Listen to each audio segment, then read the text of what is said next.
아무리 인간의 가치관이 다양하더라도 사회라는 건 뭐냐, 최대 다수의 최대 행복이 옳지 않다고 이야기를 하고 있습니다. 어려운 사람 돕자는데 그거 반대한다는 게 매우 어려운 일인 알지만 네. 어디까지 희생해서 도와야 되는지 이런 느낌이 거부감 약간 들잖아요. 그냥 그렇게 계속 뭐 죄의식 같은 거 심어주면서 내가 그래서 그 죄의식을 자꾸 주지 말라고 하는 게 도움이 필요한 사람에게 아무런 우리는 책임이 없다라고 주장하는 거는 좀 너무 냉혹하지 않느냐. 우리는 옳고 니네들은 지금 잘못된 짓을 하고 있다는 그 도덕적 우월감, 이게 나는 매우 폭력적이라고 생각을 합니다. 그럼에도 불구하고 지금이 인류 역사에서 기대 수명이 가장 높다. 그만큼 많은 애들을 구해냈다는 거죠. 네. 나 너무 재밌다.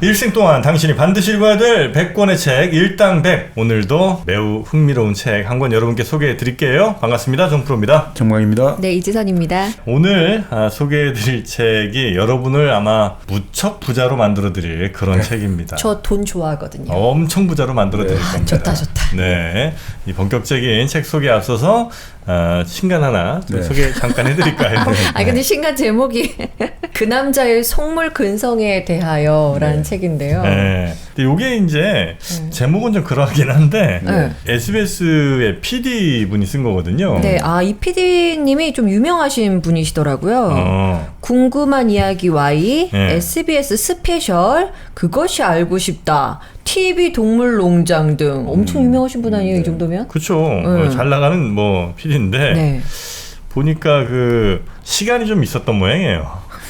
네, 시간이 좀 있었나 봐. 네, 그래서 이런저런 물건, 이런저런 취향에 굉장히 좀 관심이 많고 이것저것 또 사오고 사다 보면 자꾸 이제 뭐 물건에 애착도 가고 이제 이게 뭔가 또 알아보게 되고 뭐 이렇잖아요.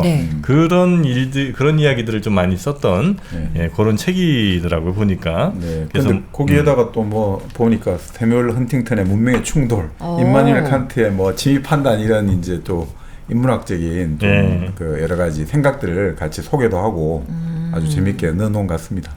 초반에는 예를 들면 뭐 찻잔 같은 거에도 왜 찻잔도 그냥 뭐 차를 담아서 마시면 되는 건데 점점 이제 취향 타기 시작하면 이제 끝도 없이 올라가잖아요. 차 좋아하시는 분들은 찻잔을 모으기도 하지만 그 찻잔에 담겨 있는 뭐 의미라든지 이런 것도 같이 마시더라고요. 맞아요. 그러니까 그런 것도 이제 하나하나 가다 보면 좀 끝이 없잖아요. 이 식기 이쪽도 진짜 끝이 없거든요.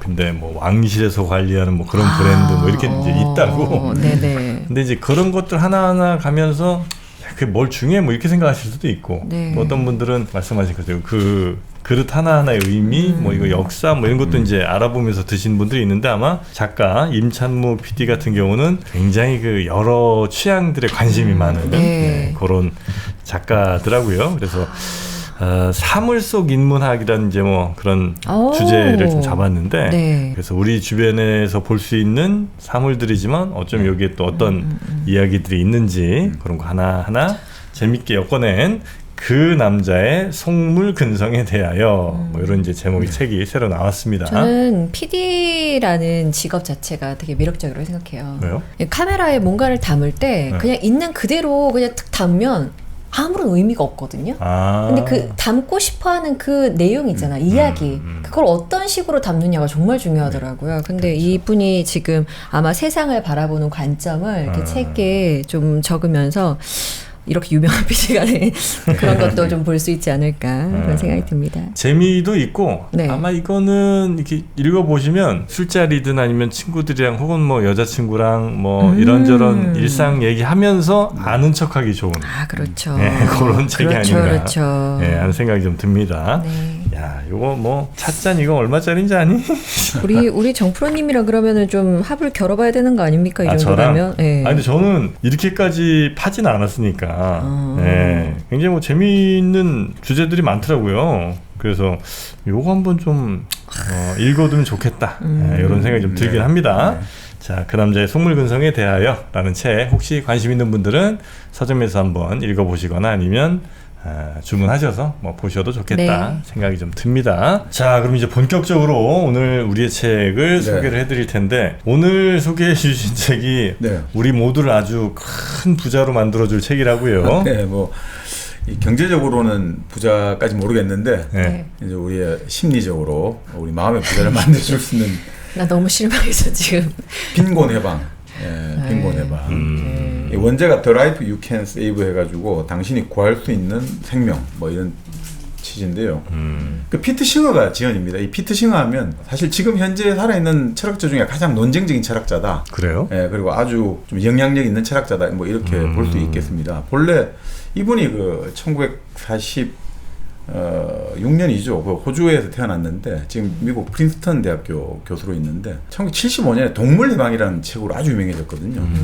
그러니까 이분은 생각은 간단합니다. 그러니까 예를 들어 가지고 사람이 이제 쾌락과 고통을 느끼지 않습니까? 네. 근데 동물도 쾌락과 고통을 느끼잖아요. 네.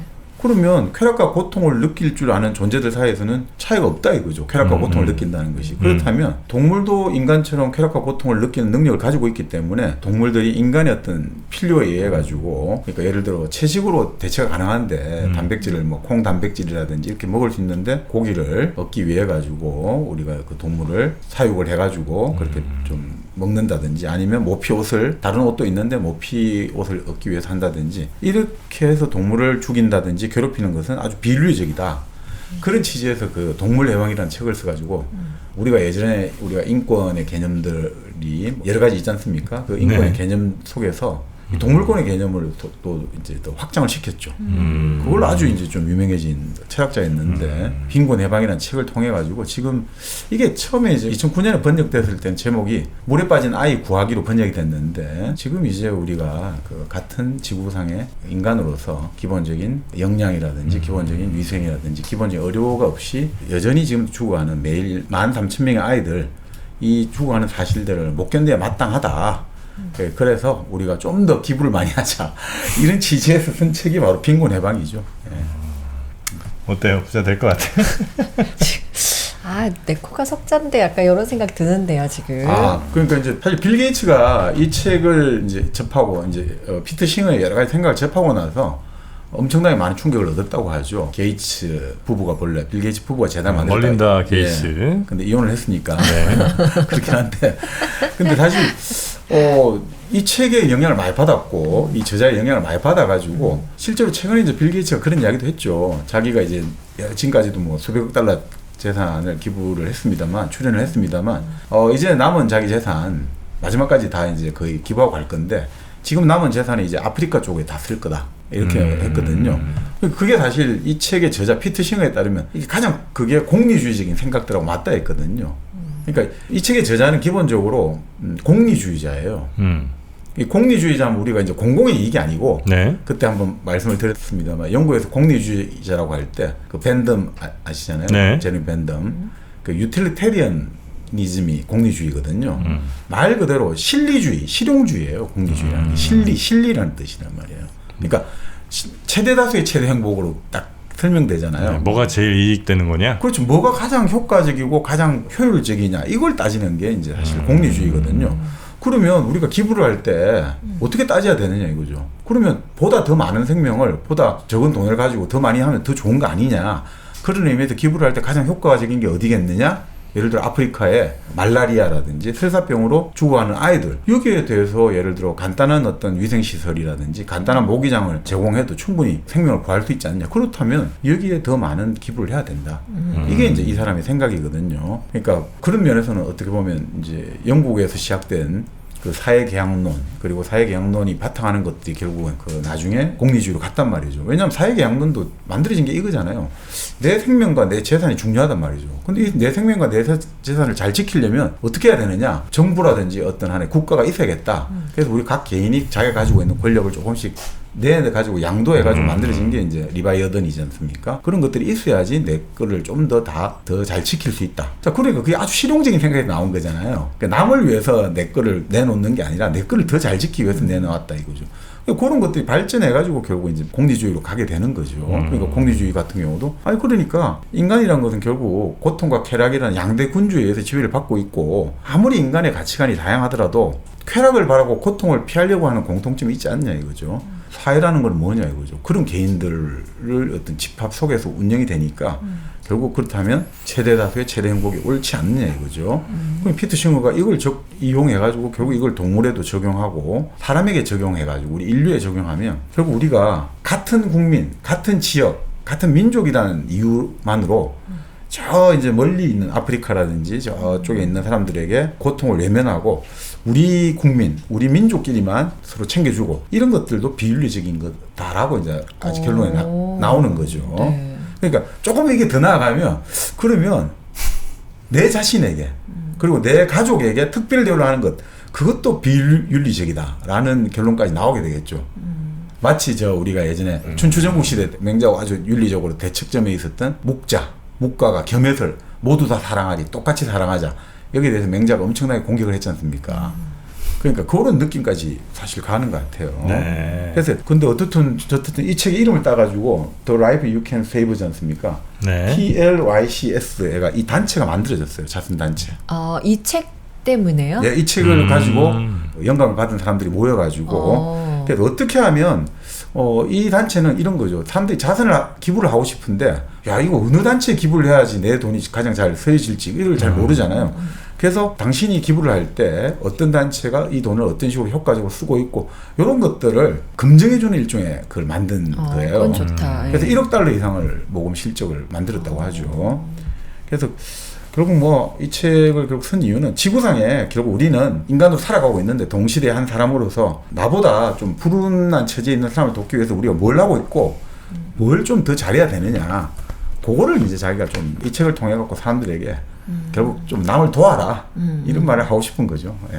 그런 거죠. 논란이 충분히 많을 수 있는 주제인 것 같긴 하네요. 예. 할 말이 목까지 차올라 있지만 해보세요. 전 지금 궁금합니다. 어떤 말씀을 하실지 우리 좀. 아니 쭉 가다가 또 이야기 나오니까 얘기할 거예요. 할 거예요. 네, 할 건데. 네. 동물 이 사람이 얘기하는 그 동물은 어떤 동물인지 모르겠어요. 과연 동물의 기준을 어디까지 하는지 좀 감은 안 옵니다만 예를 들어 그럼 고기 대신 단백질 섭취할 수 있는 버섯 먹자 이거예요? 대체육 이런 것도 있을 수 있고 오늘의 주제하고 조금 다르긴 합니다만 우리 예전에 유발 하라리 책에서 나오지 않습니까? 유발 하라리가 이게 우리가 인간이 가축을 이제 우리가 흔히 말해서 사육하기 시작하면서 엄청나게 이제 비인도적이라고 해야 될까? 좀 그런 환경들이라든지 이런 게 많이 다루지 않습니까? 그러니까 그런 취지에서 고통과 쾌락을 느끼는데 우리가 왜 더 많은 젖을 짜기 위해서 그 젖소들에게 어떤 처하는 우리가 조치라든지 아니면 닭들에게 더 우리가 대량의 어떤 그 닭고기를 얻기 위해 가지고 정말 못 움직이게 하고 이런 거 이런 것들에 대한 것들을 이제 그건 충분히 하라리였던 그런 공감은 하는데 대체로 그런 주장을 하는 사람들의 보호하자고 하는 동물들은 순위가 쭉 있어요. 맨 위에는 소. 소보다도 일단 개 정도 되겠지. 개. 개나 눈 동그랗고 검은 자 크고 보기에 이뻐 보이고 털 많고 털 북수북수하고 이런 애들부터 쭉 시작해갖고 무슨 따개비 이런 거 보호하자고는 안 하거든. 그래서 하여튼 요 얘기는 제가 이따 또 조금 할 기회가 있으면 하겠습니다만. 그거 별로예요? 그럼 1순위가 따개비면 괜찮아? 예? 아니 그거 하려면 같은 기준 어떤 기준을 좀 정해놓든지. 근데 하여튼 한번 가보겠습니다. 네네.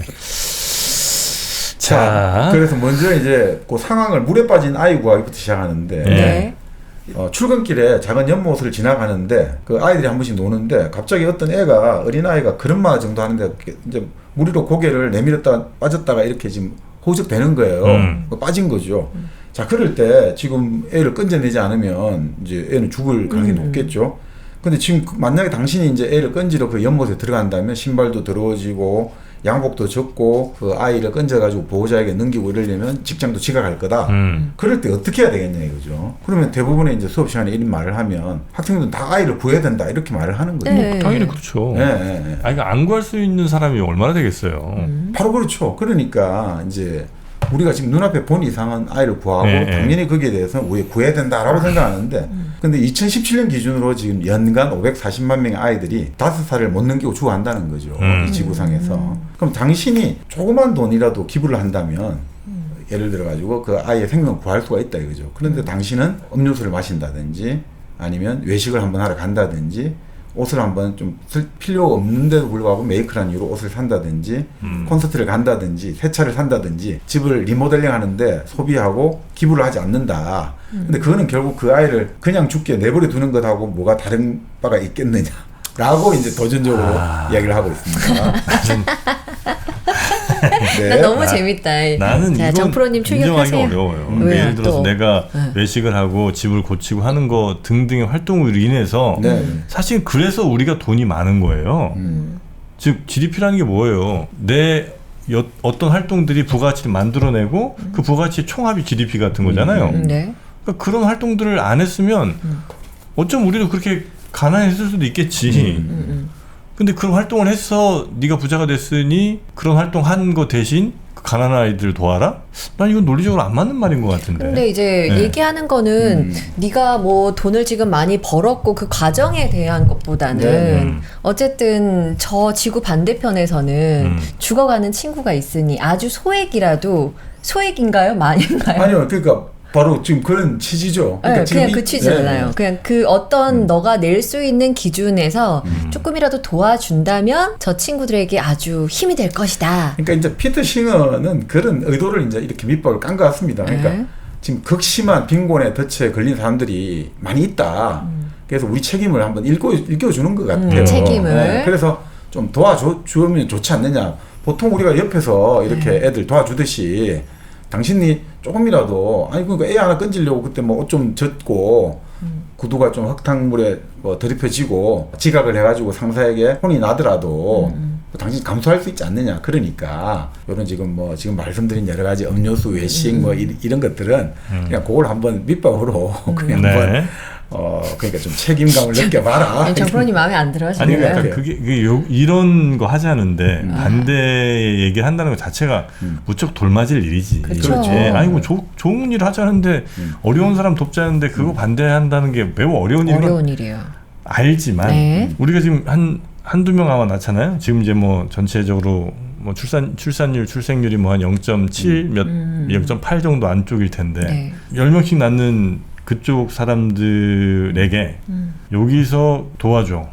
그러면 그 도와준 돈이 정말 그 아이들의 생명, 위생 이런 것들을 잘 고치는데 훌륭하게 쓰였다면 지금까지 그렇게 빈곤이 난 유지될 수 없을 거라고 보거든요. 아주 날카로운 지적입니다. 아니 뭐 날카롭진 않은데 욕먹을 얘기인데 아니 저도 여기에는 어느 정도 공감하거든요. 근데 계속해서 지금 그 빈곤이 유지되고 있는 거는 또 뭐 이것도 여러 가지 얘기가 있겠죠. 뭐 계속된 뭐 어떤 착취라든지 뭐 자원에 대한 뭐 갈취 뭐 이런 것 얘기도 있을 수 있겠으나 난 이게 그렇게 도와주는 것이 그들에게 더 많은 아이들을 10명 낳을 걸 15명 낳게는 할 수 있으나 그것이 그들을 더 정말 건강하고 선진화된 시스템으로 만들어주는 거냐? 나 거기에는 좀 의심의 생각을 좀 하고 있습니다. 예. 아니 근데 사실 뭐 지금 이렇게 이야기를 하고 있습니다만 사실 지금 이제 1990년부터 2015년까지 전 세계 극빈층 인구는 그 당시 36%에서 지금은 10% 정도로 엄청나게 많이 감소했어요. 그러니까 지금 말씀대로 그게 효과가 없었다기보다 그런 것들이 여러 가지 원조라든지 이런 프로그램도 효과가 있었기 때문에 상당히 많이 감소가 되었고 그리고 지금 현재 2018년 현재 여기 책을 썼던 기준으로 하면 인류 인구의 50% 이상이 중산층으로 가요. 물론 이제 중산층의 개념을 여기서는 이렇게 규정하고 있습니다. 영화를 한 번씩 볼 수 있고 여행도 한 번씩 갈 수가 있고 일정 기간 동안 병이나 실업 상태에 있어도 빈곤에 빠지지 않는 정도의 경제 여유가 있는 사람들을 중산층이라고 할 때 지금 세계 인구의 50% 정도, 한 38억 명 정도가 예전 중세시대 치며 왕이나 귀족의 풍요를 누리고 있다고 보는 거예요. 그러니까 극빈이라는 건 뭐냐? 극빈하다. 요거 먼저 규정부터 하는데 그 세계은행에서 이렇게 규정을 해요. 적당한 음식이나 물이나 주거, 의복, 위생, 의료, 교육 이런 가장 기초적인 어떤 우리 필요를 충족시킬 만한 소득이 없는 상태. 그래서 그 아이들을 제대로 못 키운다는 상태 때문에 인간적인 무력감까지 느끼는 것. 이걸 극빈으로 보거든요. 그러니까 그렇게 본다면 이 극빈층이 지금 어마어마하게 감소했던 거예요. 그렇지 않습니까? 지금 36% 1990년 기준은 36%인데 지금은 10%밖에 안 되니까 네네. 인구는 더 많이 늘어났는데도 불구하고 자 그렇게 본다면 지금 말씀대로 원조를 하고 이런 것들 기부를 하는 것들이 사실 작용을 많이 했다 이렇게 볼 수는 있겠습니다. 근데 문제는 이제 지금 말씀대로 또 상대적 빈곤감이 크지 않습니까? 절대적 빈곤 여기 근데 이 책에서는 절대 빈곤을 말하고 있습니다. 네. 사실 지금 뭐 대부호들 같은 경우는 더 이제 우리가 양극화가 심해졌지 않습니까? 그러니까 뭐 여기서 재미있는 이야기 나오는데 미국의 보잉 여객기 만든 데 있지 않습니까? 777 보잉 777을 토대로 해가지고 자가용 제트기를 만드는데 뭐 365명을 태울 수 있는 정도인데 실제로 그 부자들 같은 경우는 35명 태우면서 다니거든요. 근데 전 세계 절반을 그 항행을 할 수 있는 거죠. 대단한 건데 부자들은 더 초호화 여객기를 가지려는 개인 여객기 가지려는 경쟁도 하고 있고 또 그럼 더 나아가면 호화 요트 경쟁. 이게 진정한 끝판왕은 요트라고 하더라고요. 요트 같은 경우는 뭐 180m 정도 길이 180m인데 초대형. 예, 거의 뭐 수억 달러 수십억 달러짜리도 있는데 근데 그게 180m 길이에 승객은 한 36명 정도 태운대요. 어마어마한 지금 이제 사치겠죠. 네. 근데 그런 요트 같은 경우는 민간 여객기의 5배가 되는 연료를 싣고 다닌다는 거예요. 그러니까 뭐 사실 뭐 끝판왕이 이제 요트다 이렇게 말을 하는데 그럼 결국 이제 말씀대로 이런 거죠. 그러니까 뭐 그게 뭐 부자들뿐 아니라 일반 중산층들도 지금 뭐 우리가 미국 같은 경우는 가정에서 배출하는 음식 쓰레기의 14%가 완벽하게 좋은 음식이라는 거죠. 그리고 옷도 평균 수백 달러치 뭐 괜찮은 옷을 버린다는 거죠. 이거 얼마예요?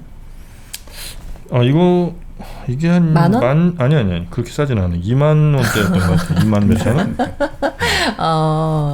자 그래서 결국은 이제 핵심은 이거죠. 그러니까 어디까지 불효 기부다 그리고 빈곤을 해방하자 이럴 때 조금 사람들이 거리감이 드는 게 그럼 어디까지 희생해서 도와야 되는지 이런 느낌이 좀 거부감이 약간 들잖아요. 근데 이제 여기서 피터 싱은 그런 이야기를 하고 있습니다. 그러니까 중요한 것은 희생하지 않고도 나쁜 일이 일어나는 것을 막을 수 있는 힘이 당신에게 있다. 자, 그럴 때 막을 수 있는 힘이 있는데 그거 힘을 사용하지 않는 건 잘못 아니냐. 그 당신이 그러니까 뭐 아주 뭐 중요한 뭐 내가 뭐 진짜 좋아하는 취미 활동인데 이걸 희생하고 이런 게 아니라 조그만한 정도만 해도 초과적인 자선단체 기부해서 누군가의 고통과 죽음을 막을 수 있는데 그걸 안 한다는 거는 잘못 아니냐. 그래서 결국 이 사람은 고전의 어떤 성경에 나온 황금률이 있지 않습니까? 네가 대접받고자 하는 대로 남을 대접해라. 그러니까 결국은 타인의 어떤 욕구를 너 자신의 욕구인 것처럼 받아들여 봐라 이거죠. 그 옛날 사람들도 그렇게 말하고 있지 않느냐. 네. 그러니까 네가 조금 이제 가처분 소득, 여분의 소득이 남을 때 콘서트라든지 유행하는 신발을 사는데 그런데 보내지 말고 좀 더 의미 있는데 보내면 이거 좋은 일 아니겠느냐. 그래서 옛날 이야기를 끄집어 나오는 거죠. 예를 들어 예수님도 그런 이야기 하지 않았냐 이거죠. 예수님을 따르려고 하는 부자 청년에게 그 재산을 팔아서 빈자에게 나눠줘라 이거죠. 예수님도 그렇게 말을 했고 부자가 천국에 가려는 것은 낙타가 바늘 구멍에 들어가기보다 더 힘들다. 그러니까 그런 전통들이 계속 내려오지 않습니까? 뭐 사도 바울도 너희의 넉넉한 것으로 그들의 부족한 것을 보충해라. 그러면 나중에 그들의 넉넉한 것으로 너희의 부족한 것을 보충할 수 있다. 이런 이야기들 계속 나오잖아요. 옛날 네. 중세시대 때 프란체스코 수도애들은 재산권을 포기하고 계속해서 이제 우리는 가난한 자들의 생계에 대해서 우리는 빚을 지고 있다라든지 이 모든 것들은 굶주린 자의 것이다. 너희들이 움켜쥐고 있는 빵은 굶주린 자의 것이요. 빌롱 투란 말이죠. 그 사람들에게 속해 있는 거다. 우리는 가난한 자들이 빚지고 있다. 계속 이런 말을 쓰고 있다 이거죠. 이건 뭐냐면 한마디로 말해서 자선은 지금 조금 여유 있는 자들의 의무이자 가난한 자들이 원할 수 있는 권리다. 이걸 이제 계속해서 강조하고 있습니다. 그러니까 이제 그런 거 인간에게 필요한 것들은 사실 비슷하거든요. 네. 필수적인 거. 예를 들어 뭐 저를 기준으로 보자면 삼시세끼 밥 먹는 거, 의식주죠. 적당한 몸을 누릴 공간, 그렇죠. 그리고 뭐 옷 한 계절별로 한 서너 개 정도 돌려 입으면 될 테니까. 그렇게 많은 걸 바라지는 않는 거예요. 아니, 그러니까 그 정도 있으면 된단 말이에요. 네. 그 이상의 것들은 다 그냥 뺏어가는 게 맞지. 왜냐면 당장 죽어가는 사람의 목숨보다 더 소중한 게 어디 있겠어요. 그렇죠. 그럼 전 세계가 다 그렇게 살면 되지. 과연 그게 전 세계 전 인류의 더 큰 발전을 이루는 방향일까? 라고 이제 저는 생각합니다. 물론 우리도 1940~50년대 얼마나 우리를 도와준 사람들이 많았겠습니까? 네, 그죠? 뭐 미국도 있었고 뭐 그래서 이제 우리가 그런 큰 지금과 같은 물질적 풍요를 누리는데 아주 좋은 씨앗이 됐죠. 근데 그건 너무나 감사한 일이죠. 전 세계에. 그러니까 그걸 하지 말자는 얘기는 당연히 아닌데 그냥 그렇게 계속 사람들에게 뭐 죄의식 같은 거 심어주면서 네. 네가 지금 누리고 있는 것들이 얼마나 지금 저 죽어가는 사람들의 생명과도 같은 것인데 이렇게 가면 사실 뭐 거기에 뭐 대항할 수 있는 논리는 없어요. 죽어가는 목숨보다 더 소중한 게 어디 있겠어요. 근데 그렇게 사람들을 몰아가는 거는 나는 이렇게 바람직하지는 않은 것 같다. 몰아간다기보다 이제 예전에 이제 성경에 나오는 말씀과 그리고 여러 가지 신학자들의 말을 소개하면서 존 로크 이야기까지 하고 있습니다. 로크가 재산권 최고 중요하다 했잖아요. 네. 로크도 그런 이야기 했거든요. 다른 방법으로 생계를 유지할 수 없을 때는 극도의 궁핍으로부터 그 사람은 자기를 지키기 위해 가지고 좀 풍요로운 타인의 도움을 요구할 수 있는 권리가 있다 이렇게 봤거든요. 그러니까 이제 반드시 뭐 이게 하나의 어떤 죄책감을 유발한다기보다 일종의 자연권 같은 느낌들 이런 느낌까지 주는 거죠. 그런 정도로 생각하시면 어떨까? 네. 아니 뭐 저는 제 생각이 뭐 중요하겠습니까만은 죽는 왜 이렇게 우리가 한때 뭐 아프리카 뭐 특정 지역을 얘기해서 좀 그렇습니다. 하여튼 매번 뭐 네이버니 어디 저 TV니 보면 항상 나오잖아요. 팔이 얼굴 위로 날아다니고 그렇죠. 그거 보면서 그 죄의식 안 가진 사람이 있을까? 내가 지금 뭐 하는 건가? 저렇게 굶어서 오늘 내일 한 사람들이 있는데 내가 지금 삼겹살집에서 두고 나온 저 삼겹살 4천만 저거 아껴 썼어도 그 사람들 뭐 3일은 먹을 수 있을 텐데 뭐 이런 생각들을 이제 하게 만들잖아요. 네네. 근데 그게 저는 이렇게 썩 편하지는 않다. 저 같은 경우에는 그렇게 한 번씩 TV나 아니면은 이렇게 일깨워주면 그래 해야지라고 생각하거든요. 그리고 실제로 하기도 하고. 근데 문제가 있더라고요. 하다가 기사를 보게 됩니다. 어떤 후원하는 그 업체에서 비리가 발생했다더라. 건물을 올렸다더라. 뭐 그런 식으로. 그러면은 지금 내고 있는 거 끊어. 이렇게 된다고요, 저는. 그래서 그런 적이 몇 번 있어가지고 이제는 좀 마음을 좀 바꿨어요. 내가 내 눈에 보이는 사람한테 하고 싶다. 내가 검색해서. 그래가지고 그런 시스템도 있죠. 그런 시스템으로 하니까 좀 마음은 편하던데. 그게 사실 맞습니다. 논란이 좀 그것도 있어요. 예를 들어서 한 100 정도가 어느 단체로 가. 그 중에 진짜 그 사람들 직접적으로 돕는 것만 20-30%도 채 안 돼. 뭐 그런 경우가 많거든요. 맞아요. 왜냐면 이제 그 조직 자체 운영하는데 돈이 또 들어가니까. 그게 그럼 내가 저 사람들을 돕는 건지 아니면 정말 내가 돕고 싶은 사람을 돕는 건지 헷갈릴 때가 있잖아요. 맞아요. 근데 또 그것도 그 조직에 또 계신 분들 말씀 들어보면 여기서 또 거기로 사람 보내는데 비행값도 비싸고 진짜 돈이 많이 들긴 하겠더라고요. 그리고 돈이 좀 덜 들어올 때라고 해서 또 안 갈 수도 없고 하니까 고정 비용이라는 건 늘 있는 거고 어쩔 때 좀 뭐 많이 들어올 때는 그러니까 전체 뭐 들어온 거에만 반까지 나갔다가 또 안 들어올 때는 뭐 1-20%도 못 가는 경우도 있는 맞습니다. 거고 뭐 그래서 그걸 너무 이렇게 나쁘게 보지 말라는 얘기도 하고 그 도와주는 사람들 그걸 직업으로 사는 사람들은 그러면 아예 막 도움을 받는 사람들처럼 아주 쫄쫄 맨날 굶어가면서 일해야 되냐 뭐 그런 얘기도 있고 그래서 뭐 그건 뭐 쉽지 않은 문제인 것 같긴 합니다. 사실 이제 그 관련해 가지고는 이제 이 책에도 쭉 다루고 있는데 뭐 나중에 순차적으로 한번 보기도 하고. 근데 뭐 여기서 보면 이렇게만 보시죠. 기부를 거부하면서 듣는 말들 해가지고 소개를 하고 있거든요. 그러니까 미국 사람 같은 경우도 말씀대로 이제 기부금의 사용처 관련해 가지고 그런 이제 의문들이 많은 거죠. 그러니까 미국 같은 경우는 기부를 많이 한다고 하는데 대체로 기부를 하는 것들의 29%가 종교기관에 가요. 근데 그러면 기부금에 종교기관에 가면 대부분이 급여라든지 건물 유지 이런 데 쓰여질 거잖아요. 그러면 종교기관에 많이 기부를 했다 하더라도 그 종교기관에서 기부금을 받고 개발도상국의 어려운 사람들에게 지원하는 것은 그 총액의 5%가 채 안 될 거라는 거예요.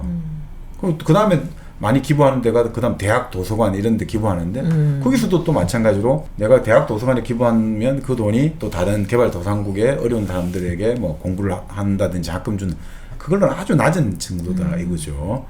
그래서 사실 자선이라든지 기부가 가정에서부터 시작되는데 그 범위가 가까운데 한정될 수밖에 없는 거죠. 우리 눈앞에서 보면 도와주고 싶은데 멀어지면 아무래도 이게 추상적으로 다가오면 사람들이 좀 아무래도 다가가 오지 않는다는 거죠. 그래서 이제 기부 이제 반대하는 이제 거부하는 목소리들이 여러 가지 정리를 잘 해놨습니다. 보통 이제 기부 반대로 하면 뭐 이런 게 많잖아요. 모든 사람에게 적용되는 보편적 규범은 없는데 누구나 다 다른 견해가 있는데 기부를 거부하는 사람들을 이런 식으로 판단해서 과연 되느냐? 이게 이제 우리가 보통 많이 듣는 이야기잖아요. 아니, 사람마다 자기 생각이 있고 자기 신념대로 살아가면 되는데 기부를 뭐 예를 들어 가지고 다른 견해를 가지고 있다 하는 걸로 가지고 이렇게 뭐 그 기부 안 하는 것은 잘못된 일이다라고 말하는 것은 좀 문제가 있지 않느냐라고 이제 볼 수 있는데 이제 이분은 그렇게 봐요. 모든 상황에서 도덕 상대주의가 통하냐 이거죠. 나쁜 것은 나쁜 것이 있지 않느냐 이거죠. 근데 예를 들어 가지고 동물 이야기를 하고 있는데 신념대로 행동할 수 있다라고 이제 볼 때 재미로 고양이가 계속 고양이에게 이제 뜨거운 이제 뭔가를 전기 석쇠를 갖다 대 가지고 고양이를 괴롭히는데 그 동물을 학대하는 사람을 당연히 저지를 해야 되는데 그것은 당신의 신념이니까 나는 그냥 그대로 받아들이겠다. 이건 우리가 할 수 없는 거 아니냐 이거죠. 마찬가지로 기부 같은 경우도 예를 들어 사람의 생명과 관계되고 이런 경우에 있어가지고 단순하게 그것이 이제 도덕 상대주의로 가서는 이제 좀 곤란하지 않겠느냐. 그러니까 이 얘기가 내가 그래서 그 죄의식을 자꾸 주지 말라고 하는 게 그거잖아요. 네가 지금 기부 안 하는 거는 고양이 짖는 거랑 똑같다는 얘기인데.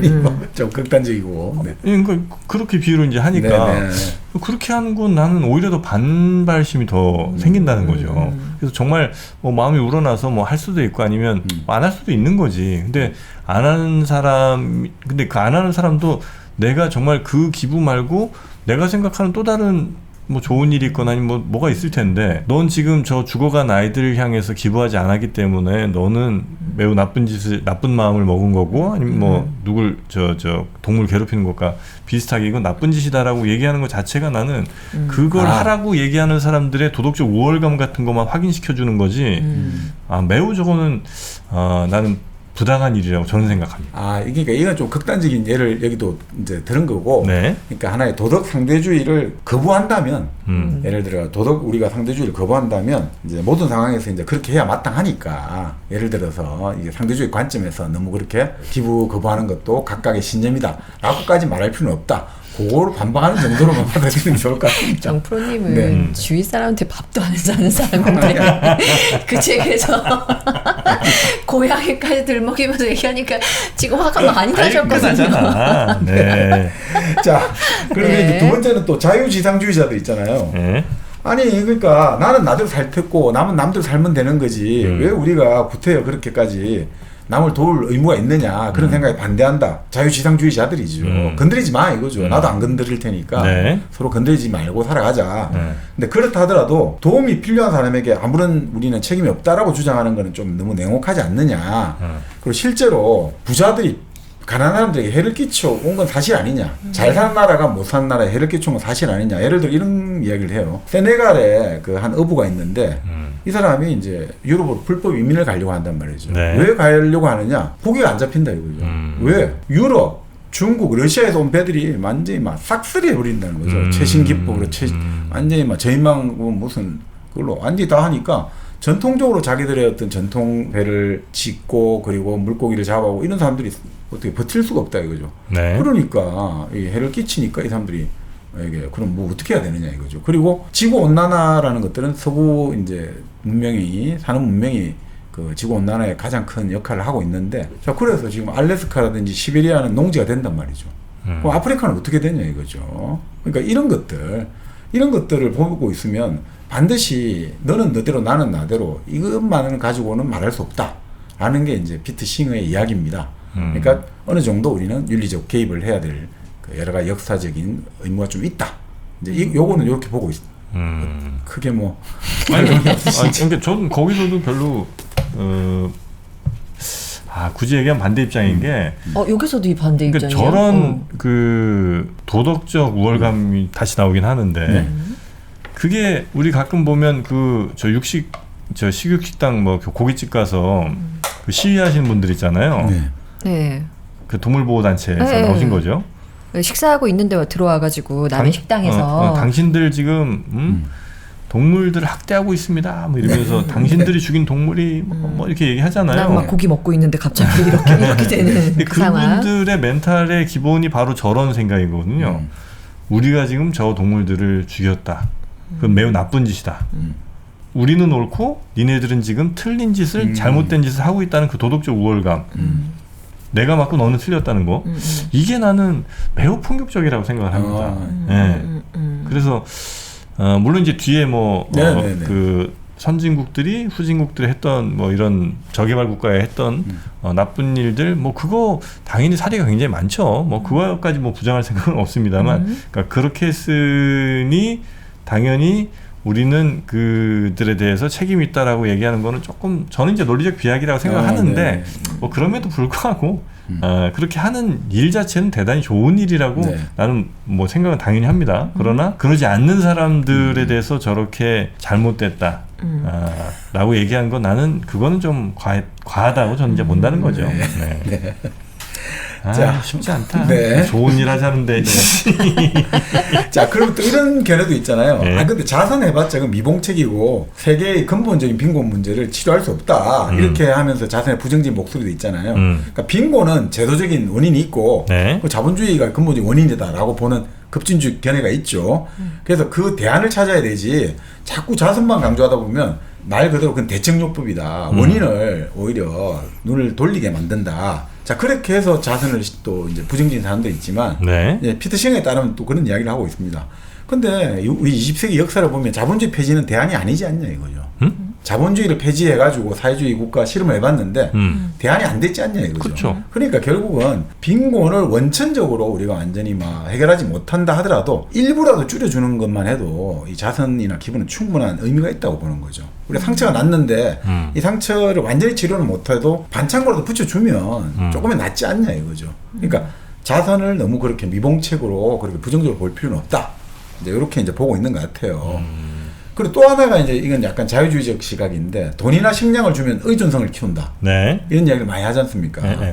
그러니까 가뭄이나 홍수, 지진같이 직접적인 어떤 우리가 이런 사태를 제외하고 긴급한 사태를 제외하고 막 직접 돈이나 음식을 준다는 거 이거 과연 좋은 거냐? 이런 또 목소리가 많잖아요. 근데 실제로 가난한 사람들에게 돈을 직접 줬단 말이죠. 그 하버드 대학교 그 학생들이 한번 실험을 해봤어요. 물론 뭐 이거는 아주 큰 실험은 아니고 뭐 표본이 아주 적다라는 건 인정해야겠습니다만 하여튼 돈을 직접 이제 보통 줄 때 가설이 있잖아요. 가난한 사람들에게 돈을 직접 주면 술이나 매춘이나 도박에 탕진할 거다.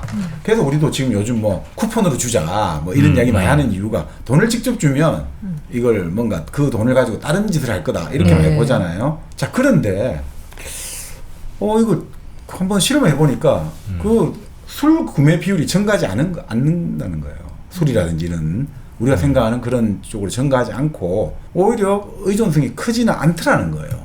오히려 자기들 뭐 예를 들어 경제활동을 하는데 필요한 예를 들어 집에 빗물이 새는데 그거를 고칠 수 있는 뭐 함석판을 사가지고 뭐 그 철판을 사서 고친다든지 그렇게 해갖고 자기들이 재투자할 수 있는 그런 데다가 돈을 쓰더라는 거예요. 그래서 생각보다 이런 것들이 직접적으로 뭘 기부나 자선이 의존성을 키운다. 이건 동의하지 못하는 어떤 결과들이 많이 나온다는 거죠. 그래서 그런 이야기 좀 근데 하고 의존성이랑 그 실험은 조금 그죠? 또 나 안 맞는 부추기는 거야? 좋아, 내가 걸려들어 줄게 그러면.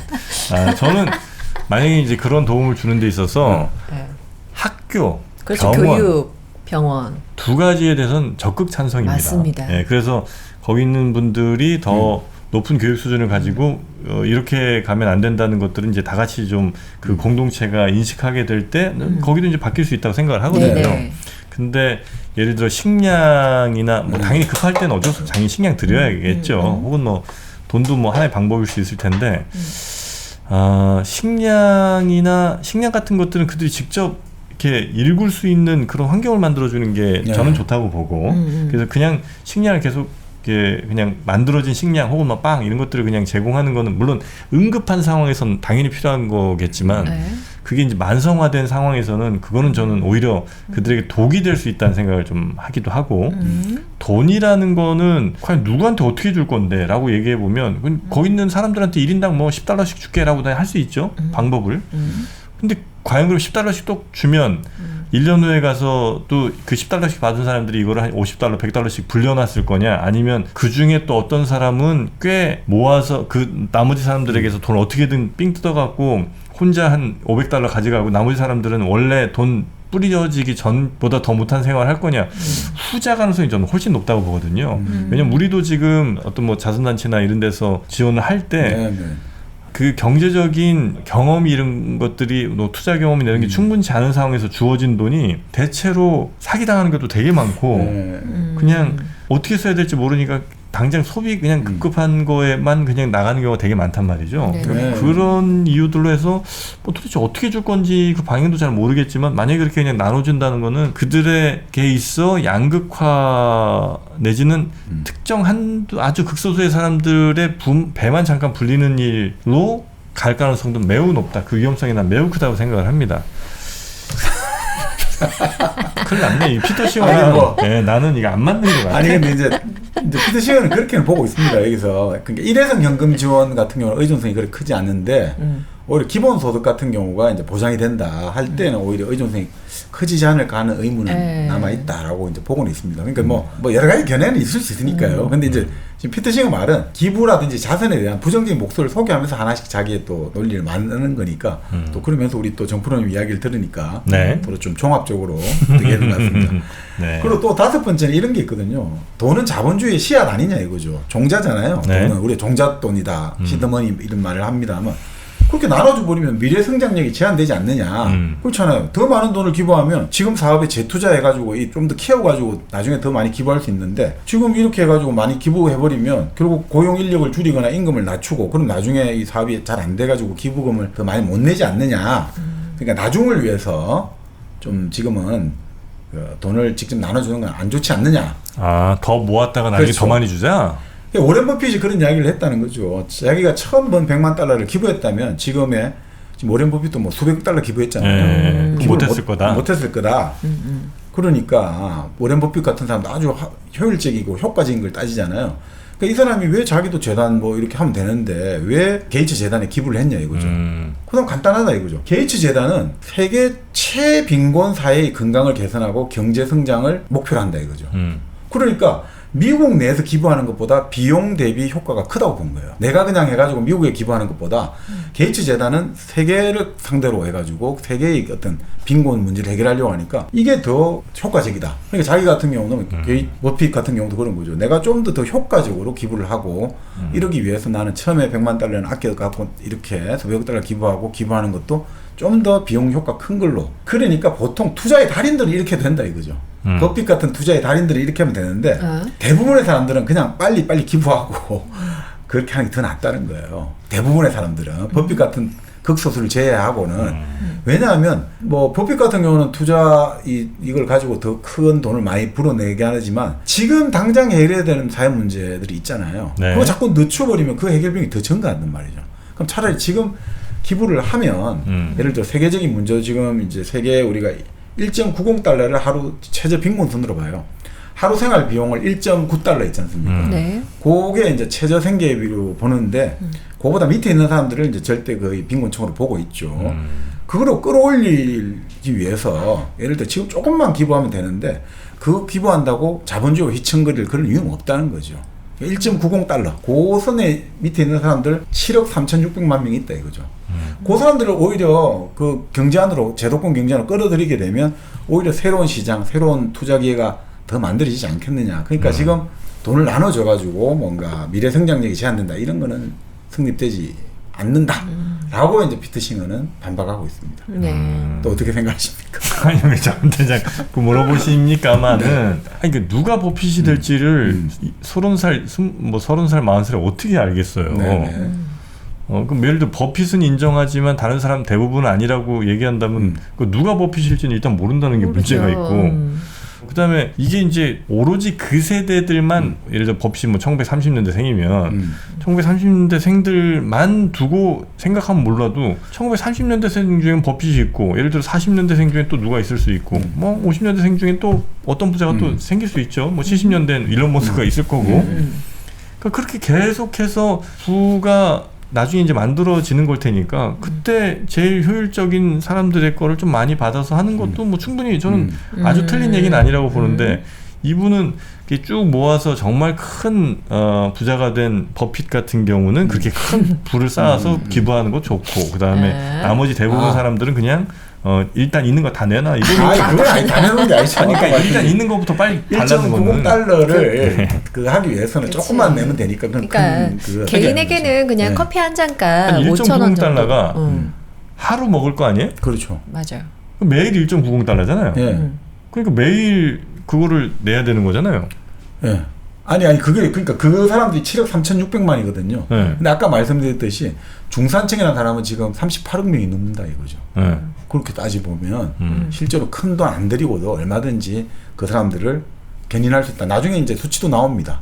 예, 나중에 그 수치가 나오는데 나중에 좀 더 알려드릴게요. 그러니까 근데 실제로 나중에 피터싱가 그런 이야기를 합니다.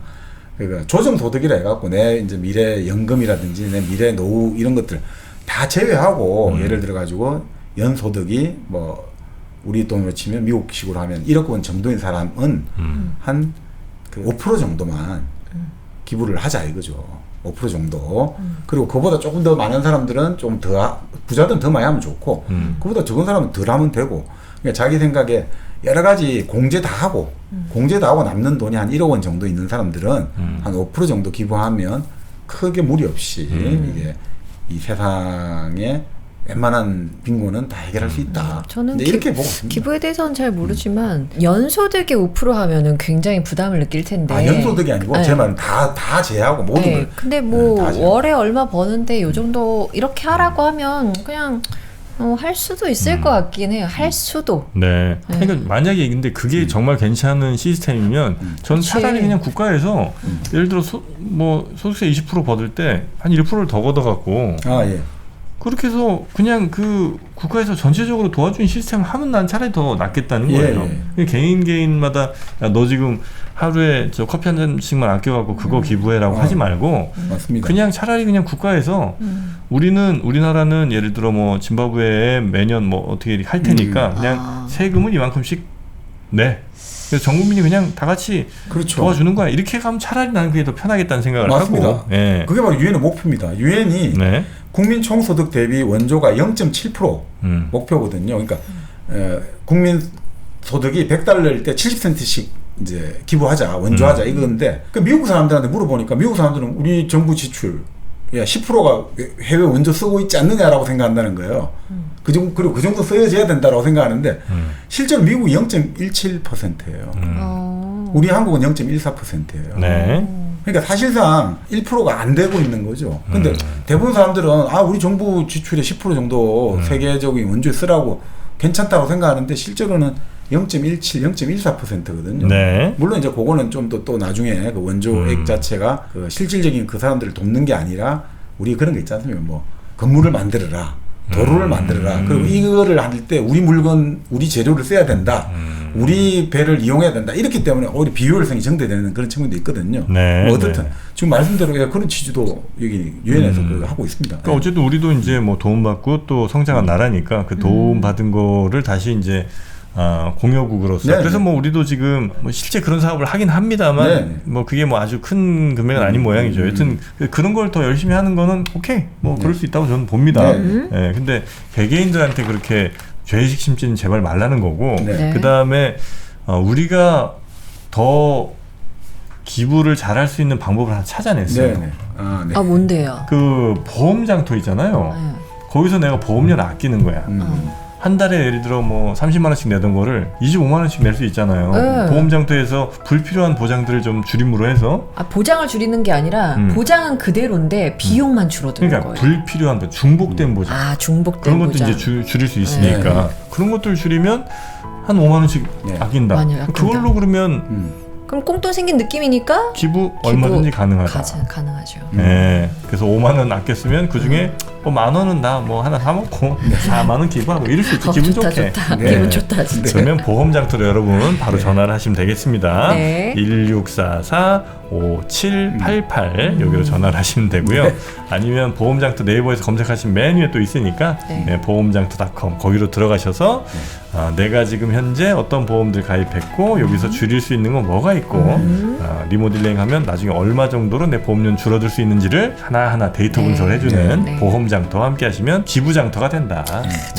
이렇게 보시면 되겠습니다. 자, 또 있어요? 네, 뭐 아니 그러니까 이 이론은 아주 많은데, 그러니까 아니 차라리 가족하고 친구한테 내 돈을 주고 쓰게 하는 게 더 낫지 않냐. 그 사람들도 다 힘든데. 자, 그렇지만 결국 부유한 국가의 사람들을 돕는 것은 비용 효과적인 측면에서 정말 개발도상 국가의 극빈층 돕는 것하고 경쟁이 안 된다고. 이 사람 아까 말씀드린 대로 공리주제라고 했잖아요. 지금 당신이 자기 뭐 대한민국 경우만 해도 여기서 기본적으로 어느 정도 조금 여유가 없다 하더라도 그 사람한테 돈 주는 거 도와주는 것보다 저 아프리카에 지금 말라리아 걸려 있고 설사병 걸려 죽어가는 사람들 돕는 게 생각을 해봐라. 생명을 구한다는 측면에서 그런 이제 공유주의 측면에서 이제 막 반박도 하고 있습니다. 그 제일 아까 뭐 하는 이야기 중에 하나가 그거죠. 결국 내가 기부한 돈이 정말로 도움이 필요한 사람에게 전달이 되는가 이게 제일 핵심이잖아요. 네. 그래서 나온 게 기부웰 같은 단체가 나왔다는 기부웰 잘 이제 준다는 거죠. 그러니까 본래 이 사람들은 일종의 뭐라고 할까 투자 펀드 회사의 어떤 애널리스트들 이런 사람들이었대요. 그럼 자기들 워낙 돈을 많이 버니까 기부를 해야겠는데 어디에 기부해야 될까? 나름 분석적으로 쫙 하다가 이 제대로 된 뭐가 없네 해서 아예 자기들이 차려버린 단체예요. 그래서 자선 단체들의 활동을 조사해가지고 가장 효과 있는 활동을 찾아낼 능력을 갖추고 있다는 거죠. 이 기부엘 사이트에 들어가면 네. 자, 이 단체가 이 캠페인을 하고 있는데 요것들이 여러 가지 이제 어떤 효과와 효율과 요걸 쫙 보여준다는 거죠. 그래서 거기서 보면 가서 들어가 보면 정말 최상위 등급의 자선 단체들이 나오니까 그 중에 하나를 딱 선택하면 정말 네가 기부한 돈으로 급변적인 혜택을 받고 그 혜택이 매우 효과적으로 이루어지고 있다. 이걸 확신할 수 있다 이거죠. 자, 그러니까 뭐 이런 기부엘도 있고 아까 말씀드린 대로 바로 TLYCS 피트 싱의 이 책을 읽고 그 읽은 이제 사업가 찰리 브레슬러라는 사람이 이 단체를 만들어 가지고 자, 우리도 이 비영리 단체를 검증을 해 가지고 기부하도록 장려를 하고 펀딩을 하도록 모아준다는 거죠. 그러니까 여러 가지 이런 어떤 방식들이 있다. 그러니까 우리가 지금 기부를 반대하는 그리고 기부 무용론의 목소리들을 우리가 쭉 살펴봤지 않습니까? 네. 그런데 이 피트 싱에 따르면 그 각각에 대해서 얼마든지 이렇게 반론할 수 있다. 이걸 한번 보여주게 된 거죠. 저는 그 말 자체가 이 주장의 반론이 된다고 봐요. 아니 그 기부의 역사가 우리나라가 아니라 뭐 전 세계적으로 보면 아무리 짧게 봐도 50년 이상 혹은 뭐 100년 이상 이렇게 다 됐을 텐데. 국제적 기부가. 그렇죠. 네. 근데 그 기부를 그렇게 오래 수많은 단체들이 하는데 네. 제대로 하는 단체가 없어서 그걸 어떻게든 찾아본다는 것 자체가 얼마나 비효율적이냐는 거예요. 그 수많은 수만 개의 단체들이 제대로 기부하는 데가 그렇게 없었다? 그거는 그 행위 자체가 매우 자체적으로 비효율적일 수밖에 없거나 아니면 그런 비효율적으로 보일 수밖에 없는 상황이 있을 수밖에 없다는 거지. 네. 그런 상황에서 어떻게든 아니야 우린 좀 더 효율적으로 할 거야 라고 나서 분들 아마 막상 실제로 해보면 매우 비효율적인 일들에 부닥칠 수밖에 없을 거고 제가 알고 있는 뭐 그 기부 꽤 그래도 유명한 단체에 있는 거기서 일하는 분이 한 분 아는 분이 있는데 그분은 거의 지금 멘붕 내지는 하여튼 이제 자포자기 상태예요. 네, 왜냐면 처음 뜻은 너무 좋게 갔지.